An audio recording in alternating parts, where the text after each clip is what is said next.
এই বিস্ময়কর ঘটনাটি সম্পূর্ণ খন্দকের যুদ্ধের সময় হযরত জাবের রাদিয়াল্লাহু তাআলা আনহুর দুই ছেলে কেন মারা গেল এবং কিভাবে আল্লাহর রহমতে তারা জীবিত হয়ে গেল, এই সব কিছু আছে এই ভিডিওতে।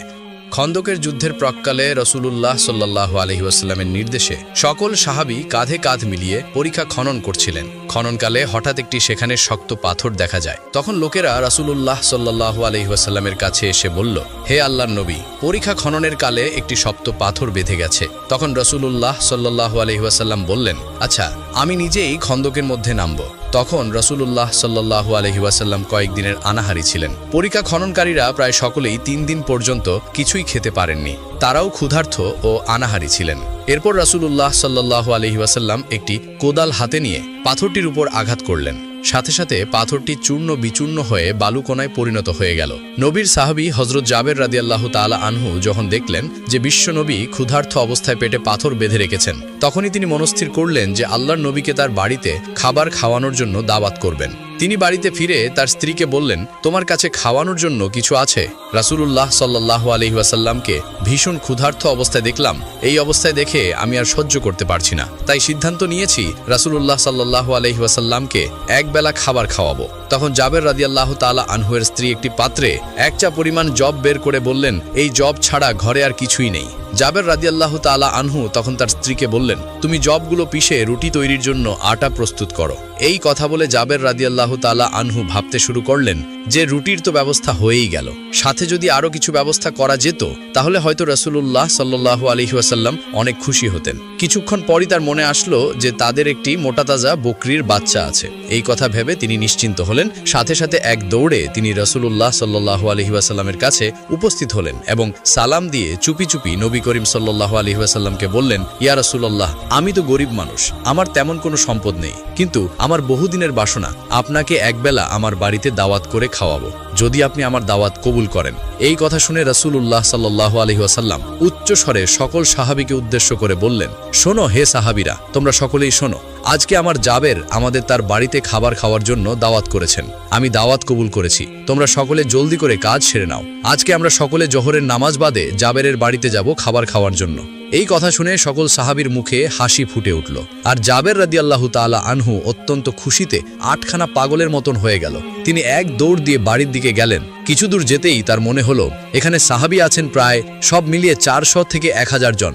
আমি গরিব মানুষ, আর ঘরে তো এত মানুষের খাবার খাওয়ানোর মতো পর্যাপ্ত খাদ্য নেই, তাহলে কি হবে? তখন জাবের রাদিয়াল্লাহু তাআলা আনহু ঝড়ের গতিতে আবারও রাসূলুল্লাহ সাল্লাল্লাহু আলাইহি সাল্লামের কাছে আসলেন। তখন নবীকে দেখে বিনীতভাবে আরজ করে বললেন, ইয়া রাসূলুল্লাহ, আমি তো ভেবেছিলাম আপনি মাত্র কয়েকজন সাহাবী নিয়ে আমার বাড়িতে খাবার খাওয়ার জন্য আসবেন, কিন্তু আপনি তো সকলকে দাওয়াত দিলেন। এখন 100 থেকে মনান্তরে 1000 জন সাহাবী আমার বাড়িতে যাবে, এই কথা আমি বুঝতে পারিনি। আপনি তো জানেন আমি নিতান্তই একজন গরিব অসহায় মানুষ। এখন কি হবে? এখন কি করব? তখন বিশ্বনবী হযরত মুহাম্মদ সাল্লাল্লাহু আলাইহি সাল্লাম জাবের রাদিয়াল্লাহু তাআলা আনহুকে বললেন, হে জাবের, খানার বরকত দান করেন আল্লাহ, তুমি কোনো চিন্তা করো না, তুমি গৃহে ফিরে যাও এবং খানার আয়োজন করো। আর একটা কথা শোনো, তুমি আমাদের খাওয়ানোর জন্য কি আয়োজন করতে চাও? তখন জাবের রাদিয়াল্লাহু তাআলা আনহু বললেন, ঘরে সামান্য পরিমাণ জব আছে আর আমাদের একটি বকরির বাচ্চা আছে, সেগুলো আপনাকে খাওয়াতে চাই। তখন রাসূল সাল্লাল্লাহু আলাইহি সাল্লাম বললেন, তুমি যখন গোশত রান্না করবে তখন রান্না করার হাঁড়ির ঢাকনা দিয়ে ঢেকে রাখবে এবং রুটির খামি তৈরি করে একটি পাত্রের মধ্যে ঢাকনা দিয়ে ঢেকে রেখে দিও। আমি না আসা পর্যন্ত উভয় পাত্রের ঢাকনা খুলবে না। বিশ্বনবীর মুখের এই কথা শোনার পর জাবের রাদিয়াল্লাহু তাআলা আনহু অত্যন্ত খুশিতে বাড়ি ফিরে এলেন। আল্লাহর রাসূল দাওয়াত কবুল করেছেন, এই খুশির খবরটা তার বিবিকে জানাতে হবে। এই খবর বিবিকে জানানোর পর বিবি শুনে খুব খুশি হলেন। এদিকে জাবের রাদিয়াল্লাহু তাআলা আনহুয়ের 2টি ছেলে সন্তান ছিল, যার মধ্যে বড় ছেলের নাম আব্দুল্লাহ, তার বয়স 8-9 বৎসর হবে। জাবের রাদিয়াল্লাহু তাআলা আনহু বড় ছেলেকে ডাকলেন, বাবা আব্দুল্লাহ, এদিকে আসো, আমাদের বকরি বাচ্চাটিকে জবাই করব। আজ আল্লাহর রাসূল আমাদের বাড়িতে খাবার খাওয়ার জন্য দাওয়াত কবুল করেছেন। তারপর ছেলেকে সাথে নিয়ে বাড়ির পাশে একটু দূরে গিয়ে বকরির বাচ্চাটিকে জবাই করলেন এবং গোস্ত কেটে রান্না করার মতো উপযুক্ত করলেন। এরপর তিনি হাঁড়িতে গোস্ত চড়ালেন আর কিছুক্ষণ পরপর পথের দিকে উকি দিয়ে দেখছিলেন যে আল্লাহর রাসূল এসে গেছে কিনা। এদিকে জাবের রাদিয়াল্লাহু তাআলা আনহুয়ের ছোট ছেলেটি ঘরের মধ্যে তখনও ঘুমিয়েছিল। ঘুম থেকে জেগে সে বকরির বাচ্চাটিকে খুঁজতে শুরু করলো, কারণ বকরির বাচ্চাটি ছিল তার অতি প্রিয়, তার সাথে সারাক্ষণ খেলা করত। সেই ছোট্ট ছেলেটি চারিদিকে খুঁজে না পেয়ে বড় ভাই আব্দুল্লাহকে জিজ্ঞাসা করলো, ভাই, আমাদের বকরির বাচ্চাটি কোথায়? বাচ্চাটিকে তো আমি কোথাও খুঁজে পাচ্ছি না। তখন বড় ভাই আব্দুল্লাহ বলল, তুমি তো ঘুমিয়েছিলে, তাই তুমি জানো না। আব্বাজান আজ আমাদের বকরির বাচ্চাটিকে জবাই করে দিয়েছে। তখন ছোট ভাইটি বলল, ভাই, কোথায় জবাই করেছে আমাকে একটু দেখাও। এরপর বড় ভাই আব্দুল্লাহ ছোট ভাইকে সাথে নিয়ে সেই জায়গায় চলে গেল যেখানে বকরির বাচ্চাটিকে জবাই করা হয়েছিল। তখন ছোট ভাই বড় ভাইকে বলল, কিভাবে জবাই করেছে আমাকে একটু দেখাও। আব্দুল্লাহ তখন বলল, তুমি দেখবে, তাহলে এখানে শুয়ে পড়ো। ছোট্ট শিশুটির বয়স 2-3 বছর হবে আর আব্দুল্লাহর বয়স 8-9 বছর হবে। দুজনেই তখন অভুত ছিল। বড় ভাই আব্দুল্লাহর কথা মতো ছোট ভাই শুয়ে পড়ল।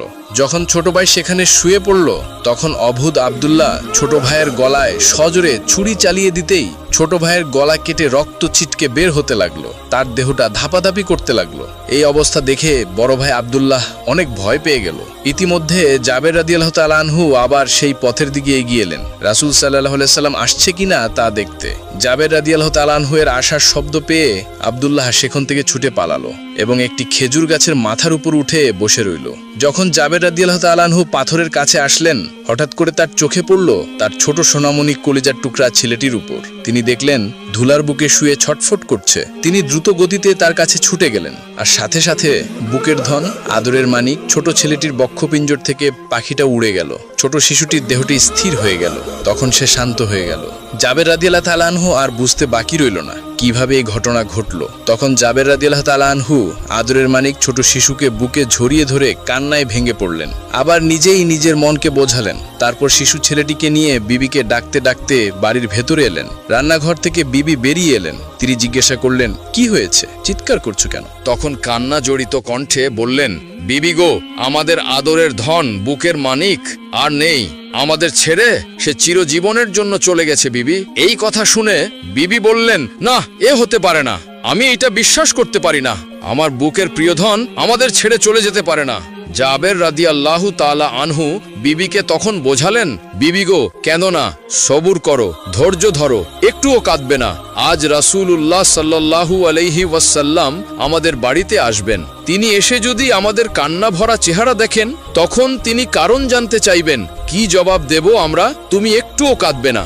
বিবিকে সান্ত্বনা দিয়ে ছেলেটিকে নিয়ে রান্নাঘরের পিছনে শুয়ে রেখে দিলেন। একটি কম্বল দিয়ে গায়ের উপর ঢেকে দেওয়া হলো। এরপর বড় ছেলে আব্দুল্লাহকে খুঁজতে জাবের রাদিয়াল্লাহু তাআলা আনহু আবার পথের দিকে এগিয়ে এলেন। তিনি আব্দুল্লাহকে ডাকতে থাকলেন। আব্দুল্লাহ তখনও খেজুর গাছের মাথার উপর বসে আছে। ছোট ভাই মারা যাওয়ার কারণে সে ভয় পেয়েছে। সে ভাবছে, এখন যদি তার বাবা তাকে ধরতে পারে তবে তাকে আর জীবিত রাখবে না। এই ভয়ে সে কোনো সাড়া শব্দ করছে না, চুপটি করে খেজুর গাছের মাথায় বসে রইল। জাবের রাদিয়াল্লাহু তাআলা আনহু আব্দুল্লাহকে না পেয়ে পথের দিকে উকি দিয়ে আবার বাড়ির দিকে ফিরে যেতে লাগলেন। আব্দুল্লাহর বাবা একটু দূরে যেতেই তখন আব্দুল্লাহ ভাবল, এখানে থাকা নিরাপদ হবে না। যে কোনো মুহূর্তে আব্বা দেখে ফেলতে পারে, আর যদি একবার দেখে ফেলে তাহলে আর রক্ষা নেই। খেজুর গাছ থেকে নেমে অনেক দূরে পালিয়ে যাওয়ার জন্য যখনই আব্দুল্লাহ খেজুর গাছ থেকে নামতে শুরু করলো, কিছুটা নামতেই পা ফুসকে টুপ করে মাটিতে পড়ে গেল এবং প্রচন্ড আঘাত পেল। জাবের রাদিয়াল্লাহু তাআলা আনহু কি যেন একটি পড়ার শব্দ শুনে পিছনের দিকে ফিরে দেখতে গেলেন। তখন খেজুর গাছের নিচে আব্দুল্লাহ পড়ে ছটফট করছে। তখনই দৌড়ে বড় ছেলে আব্দুল্লাহর কাছে এলেন এবং বুকের মধ্যে জড়িয়ে ধরলেন। ততক্ষণে খেজুর গাছ থেকে পড়ার আঘাত সইতে না পেরে আব্দুল্লাহর প্রাণ পাছিটা পিঞ্জিরা ছেড়ে উড়ে চলে গেল। জাবের রাদিয়াল্লাহু তাআলা আনহুর এর কি কান্না! মাত্র কয়েক মুহূর্তের ব্যবধানে অতি আদরের দুইটি বুকের মানিক, তারা দুজনেই মারা গেল। এই দুঃখ, এই কষ্ট সহ্য করা যে কি কঠিন ব্যাপার, কত যে হৃদয় বিদারক ঘটনা, তা বলে বুঝাতে পারবো না। বড় ছেলে আব্দুল্লাহকে কোলে করে কাঁদতে কাঁদতে চিৎকার করে আবার বিবিকে ডাকলেন, বিবি গো, তুমি কোথায়? বিবির তখন বুকের মধ্যে বড় কষ্ট, পাথর চাপা দিয়ে রুটি তৈরি করার জন্য আটার খামি তৈরি করছিল। স্বামীর ডাকে চমকে উঠলেন, তাড়াহুড়া করে রান্নাঘর থেকে বের হয়ে আসলেন। এসে দেখলেন স্বামী তার বড় পুত্র আব্দুল্লাহর নিথর দেহটি বুকের মধ্যে জড়িয়ে ধরে কান্না করছে। এই দৃশ্য দেখে নিজেকে আর ধরে রাখতে পারলেন না, চিৎকার করে বলতে লাগলেন, এ হতে পারে না, আমি বিশ্বাস করতে পারছি না। আজ আল্লাহর রাসূল আমাদের বাড়িতে দাওয়াত কবুল করেছেন, আর আজই আমাদের বুকের মানিক জোড়া এইভাবে আমাদেরকে ফাঁকি দিয়ে চলে যাবে, আমি এটা মানতে পারছি না। তখন জাবের রাদিয়াল্লাহু তাআলা আনহু কিছুটা শান্ত সুরে বিবিকে বললেন, বিবি গো, তুমি এত কান্নাকাটি করো না, ঘটনাটি বুঝতে পারছো না? আমার মন বলছে আমাদের কঠিন পরীক্ষা চলছে, এই পরীক্ষায় আমাদের ফেল করলে হবে না, আমাদের পাশ করতেই হবে। তুমি ধৈর্য ধরো, কান্না করো না, শান্ত হও, ঘরে যাও, খাবার তৈরি করো। এখনই আল্লাহর রসুল আমাদের বাড়িতে আসবেন, তিনি যদি এসে দেখে তুমি আমি দুজনেই কান্না করছি, তাহলে কিছুতেই তিনি আমাদের বাড়ির খাবার খাবেন না। আমরা তো রসুলকে আমাদের প্রাণের চেয়েও বেশি ভালোবাসি, এমনকি আমাদের সন্তানের চেয়েও বেশি ভালোবাসি। আমরা কষ্ট পাই তাতে কোনো দুঃখ নেই, কিন্তু আমাদের রসুলের মনে আমরা কোনো কষ্ট দিতে পারি না, আর পারবও না। এই কথা বলে বড় ছেলে আব্দুল্লাহকে নিয়ে রান্নাঘরের পিছনে ছোট ছেলের পাশে শুয়ে একটি কম্বল দিয়ে ঢেকে দিলেন। বাড়ির মধ্যে প্রবেশ করতেই পথের দিকে লক্ষ্য করে দেখলেন আল্লাহর রসুল উঠের পিঠে সওয়ার করে তার বাড়ির দিকে আসছেন। পিছনে সাহাবীদের লম্বা লাইন দেখা গেল। তিনি দৌড়ে পথের দিকে গেলেন, রসুল সাল্লাল্লাহু আলাইহি ওয়াসাল্লামকে ডেকে বললেন, আহলান সাহলান ইয়া রাসূলুল্লাহ, এই বলে স্বাগত জানালেন। এরপর বাড়ির ভিতরে নিয়ে আসলেন। বিবিকে ডেকে বললেন, আল্লাহর রসুল আমাদের বাড়িতে আগমন করেছে, তাড়াতাড়ি খাবার পরিবেশনের ব্যবস্থা করো। তখন তার স্ত্রী আটার খামিগুলি রসুল সাল্লাল্লাহু আলাইহি ওয়াসাল্লামের সামনে দিলেন। তিনি তাতে সামান্য একটি লালা মিশিয়ে বরকতের জন্য দোয়া করলেন। এরপর গোস্তের পাতিলের কাছে গিয়ে তাতেও সামান্য একটু লালা মিশিয়ে বরকতের জন্য দোয়া করে দিলেন। এরপর বললেন, তুমি চুলার উপর থেকে এই পাতিলটি না নামিয়ে তুমি তা থেকে তরকারি নিয়ে পরিবেশন করো। এরপর রসুলুল্লাহ সাল্লাল্লাহু আলাইহি ওয়াসাল্লামকে ঘরের মধ্যে বসার ব্যবস্থা করলেন, দস্তরখানা বিছিয়ে দিলেন, সাথে কিছু সংখ্যক সাহাবীকেও বসালেন, আর সকল সাহাবীকে বাড়ির আঙিনায় বসতে দিলেন। এরপর জাবির রাদিয়াল্লাহু তাআলা আনহু বিশ্বনবীকে ঘরের মধ্যে যাওয়ার জন্য অনুরোধ করলেন। আল্লাহর রসুল যখন ঘরের মধ্যে এক পা প্রবেশ করিয়েছেন আর আরেক পা বাহিরে, ঠিক ওই সময় আল্লাহর হুকুমে ফেরেশতা হযরত জিবরাইল আলাইহিস সালাম সেখানে আগমন করলেন। তিনি রসুল সাল্লাল্লাহু আলাইহি ওয়াসাল্লামকে সালাম দিয়ে বললেন, হে আল্লাহর রসুল, আপনার জন্য আল্লাহর পক্ষ থেকে সংবাদ নিয়ে এসেছি। আপনি যে আজ জাবেরের বাড়ির খাবার খাবেন, আল্লাহ পাক আপনাকে বলেছেন আপনি যেন জাবেরের দুই সন্তানকে নিয়ে একসাথে বসে খাবার গ্রহণ করেন।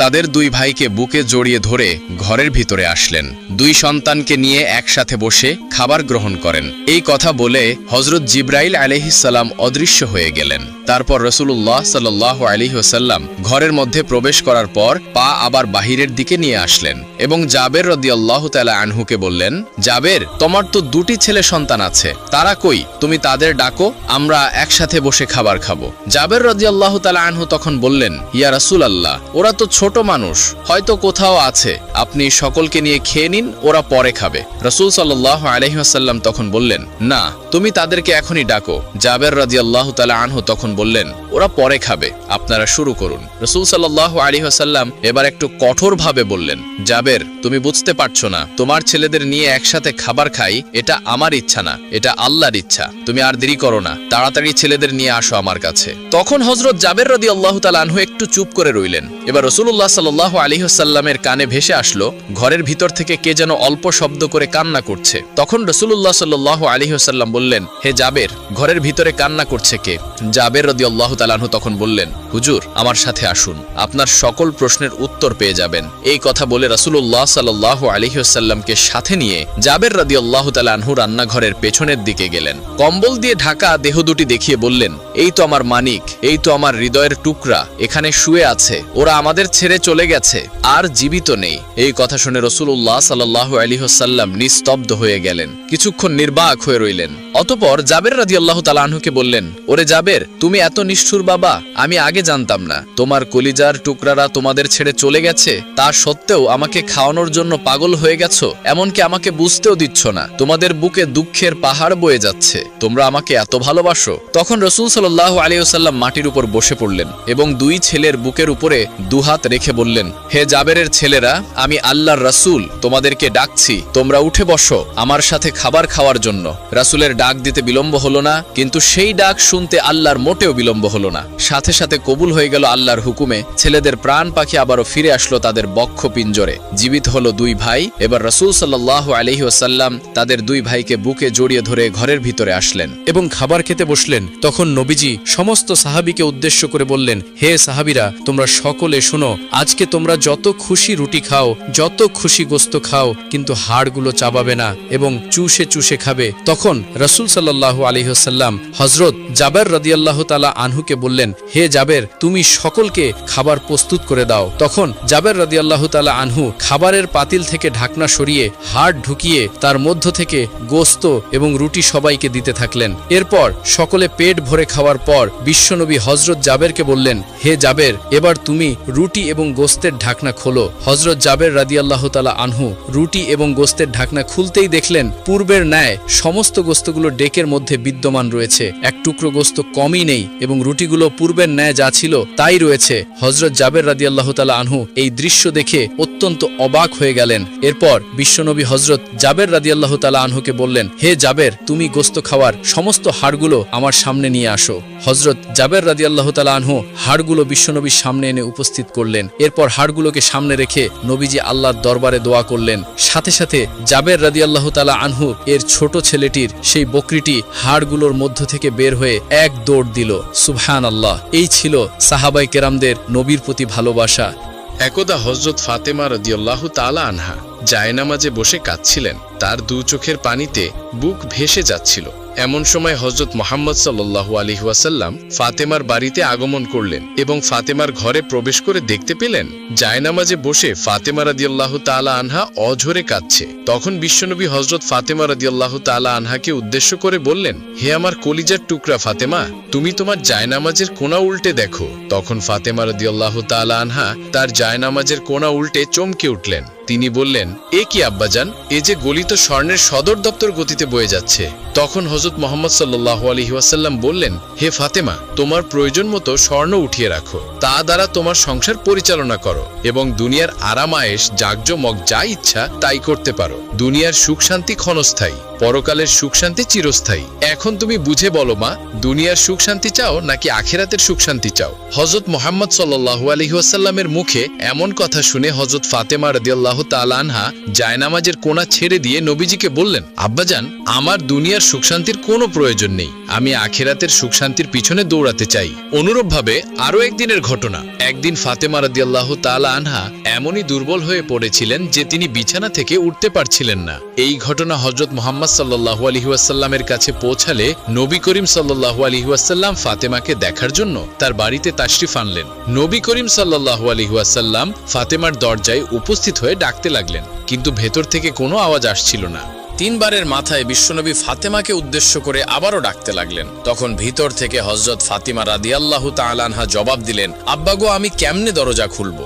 আমার গায়ে যে ছোট্ট একটি চাদর, পায়ের দিকে ঘোরালে মাথার দিক খালি হয়ে যায়, আর মাথার দিকে ঘোরালে পায়ের দিক খালি হয়ে যায়। তখন বিশ্বনবী দরজার বাইরে থেকে তার মাথার পাগড়িটা নিয়ে দরজার ফাঁক দিয়ে ভিতরে দিয়ে ফাতেমাকে বললেন, মা, আমার রুমালটা মাথার দিকে দিয়ে দাও। তখন ফাতেমা রাদিয়াল্লাহু তাআলা আনহা রুমালটি মাথার দিকে দিয়ে দরজা খুলে দিলেন। তখন বিশ্বনবী ঘরের ভেতরে ঢুকে দেখতে পেলেন মা ফাতেমার চোখ মলিন হয়ে আছে। তখন নবী করিম সাল্লাল্লাহু আলাইহি ওয়াসাল্লাম ফাতেমাকে বললেন, মা, তোমার কি অসুখ হয়েছে? ফাতেমা রাদিয়াল্লাহু তাআলা আনহা তখন নবীজিকে বললেন, আব্বাজান, কয়েকদিন যাবত উপোস থাকতে থাকতে ক্ষুধার জ্বালায় মাথা ব্যথায় দুর্বল হয়ে পড়েছি। এটা শুনে হযরত ফাতিমা রাদিয়াল্লাহু তাআলা আনহাকে বিশ্বনবী বললেন, আমিও আজ 3 দিন যাবত উপবাস, অথচ আমি আল্লাহর নিকট তোমার চাইতে অধিক প্রিয়। আমি চাইলে দুনিয়ার সবচাইতে ভালো খাবার আমাকে খাওয়াতেন তিনি, কিন্তু আমি দুনিয়ার উপর আখিরাতকে প্রাধান্য দিয়েছি। তখন বিশ্বনবী হযরত মুহাম্মদ সাল্লাল্লাহু আলাইহি ওয়াসাল্লাম ফাতেমাকে বললেন, হে মা ফাতেমা, ধৈর্য ধরো, নিশ্চয়ই সুসংবাদ রয়েছে। আল্লাহর শপথ করে বলছি, বেহেশতে তুমি হবে রমণীকুলের সর্দারিনী, বেহেশতের চাবি থাকবে তোমার হাতে। বিশ্বনবীর মুখে এমন কথা শুনে হযরত ফাতেমা রাদিয়াল্লাহু তাআলা চমকে উঠলেন। তিনি বিশ্বনবীকে বললেন, আব্বাজান, তাহলে বিবি মরিয়ম এবং বিবি আশিয়ার কি হবে? তখন নবীজি বললেন, মা, বিবি মরিয়ম তার সময়কার সকল মহিলাদের সর্দারিনী এবং বিবি আশিয়াও তার সময়কার সকল মহিলাদের সর্দারিনী, আর তুমি হলে এখন থেকে নিয়ে কিয়ামত পর্যন্ত যত মহিলা আছেন সকলের সর্দারিনী হিসেবে তুমি বেহেশতে থাকবে। আপনাদের ধন্যবাদ ভিডিওটি শেষ পর্যন্ত দেখার জন্য। ভিডিওটিতে একটি লাইক দিয়ে আপনার মূল্যবান কমেন্ট করে আমাদেরকে আপনার মূল্যবান কথাটি জানান। সেই সাথে আমাদের চ্যানেলটি সাবস্ক্রাইব করে আমাদের পাশে থাকুন। ধন্যবাদ।